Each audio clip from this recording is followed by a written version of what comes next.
সম্প্রতি state bank of ইন্ডিয়ার pensioners association Domjur composite ইউনিটের তরফ থেকে পেনশনার্স মিট এবং চতুর্থ বার্ষিক সাধারণ সভা অনুষ্ঠিত হল ডোমজুর স্টেট ব্যাংকে। উপস্থিত ছিলেন ভারতীয় এসবিআই পেনশন ফেডারেশনের সম্পাদক তথা এসবিআই পিএ বেঙ্গল সার্কেলের সম্পাদক দীপক কুমার বাসু, বেঙ্গল সার্কেলের সভাপতি অশোক কুমার দত্ত, হাওড়া জোনাল কমিটির সম্পাদক দেবীপ্রসাদ সিংহ রায়, এসবিআই পিএর বেঙ্গল সার্কেলের অ্যাসিস্ট্যান্ট সম্পাদক বিমল কুমার সাঁতরা প্রমুখ। কেউ আগে কেউ পরে, তাই প্রবলেমটা হয়। এটা সত্যি ব্যাংকিং এর সার্ভিসের ক্ষেত্রে প্রবলেম রয়েছে, নেই তো তা না, আমাদের স্টেট ব্যাংকের ক্ষেত্রে রয়েছে।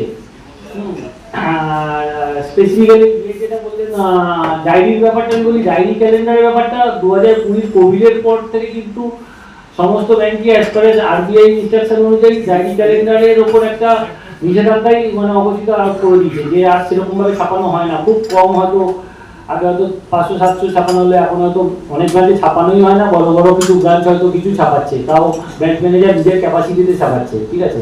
আরবিও থেকে আগে আমাদের জন্য আসতো অনেক কিছু, এখন আর সেসবও আসে না। বড় বড় ক্যালেন্ডার অনেক কিছু আসতো, এখন আসে না। কিছু কিছু ব্রাঞ্চ নিজস্ব লেভেলে কিছু ছাপাচ্ছে। বার্ষিক সভায় সভাপতিত্ব করেন সুদীপ্ত ঘোষ, সম্পাদকীয় প্রতিবেদন পেশ করেন প্রবোধ কুমার আদক, অতিথিদের বরণ করেন বাণী কুমার কর সহ এসবিআই পিএর সদস্যরা। সমস্ত কার্য বিবরণী ও পরীক্ষিত আয় ব্যয়ের হিসাব আপনাদের অবগতি ও অনুমোদনের জন্য এই সভায় পেশ করছি। আয় ব্যয়ের হিসাব আলাদাভাবে পেশ করবেন কোষাধ্যক্ষ শ্রী গোপাল চন্দ্র নস্কর মহাশয়। শ্রদ্ধাঞ্জলি।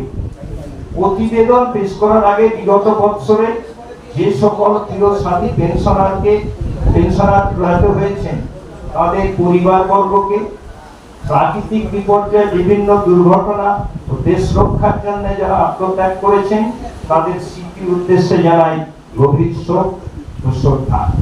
এটা এরকম ইউনিট আছে, এখানকার পেনশনার সংখ্যা 25,000-এর উপরে থাকলে তো যে কোনো কারণেই হোক 50 থেকে 55 সদস্য ছাড়া আমাদের সংগঠনের বাদ বাকি 40-45 লোক আমাদের সদস্য নয়। তবু আমাদের প্রচেষ্টা থাকবে সবাইকে একসাথে আনা। আর এই যে মিটিং, যেটা প্রাথমিক পর্বে হচ্ছে পেনশনার্স মিট, এটা আমরা তো স্টেট ব্যাংকের পেনশনার খবর রাখি, অন্য ব্যাংকেরও পেনশনার আছে, সরকারি পেনশনাররা আছে।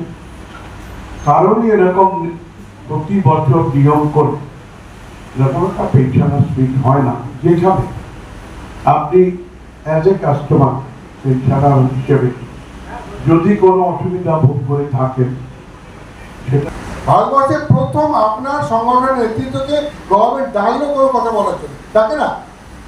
তাদের ডাকে যারা সার্ভিং এমপ্লয়ি, তাদের ডাকে। এমনকি আমাদের যে কোনো ইস্যু, সেগুলো নিয়ে আমাদের সাথে কথা বলা হয়।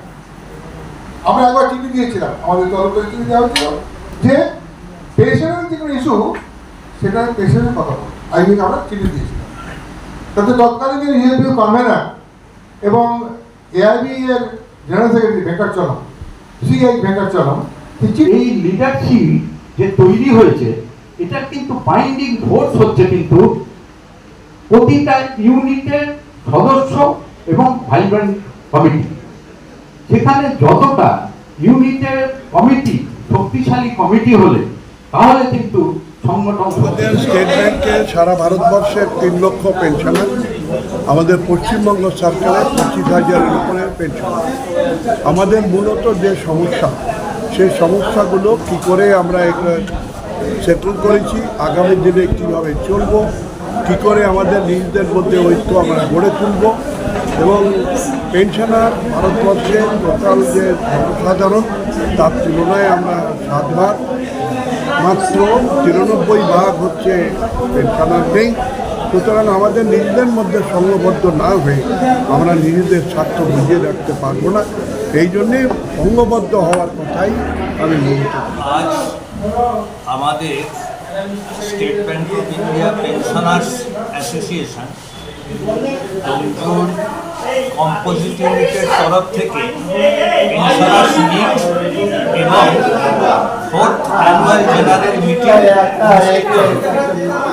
আমাদের এই অনুষ্ঠানে আমার কেন্দ্রীয় নেতৃত্ব, হাওড়া জোনাল নেতৃত্ব, বিভিন্ন ইউনিটের পদাধিকারী এবং আমার সহৃদয় পেনশনাররা উপস্থিত হয়েছিলেন।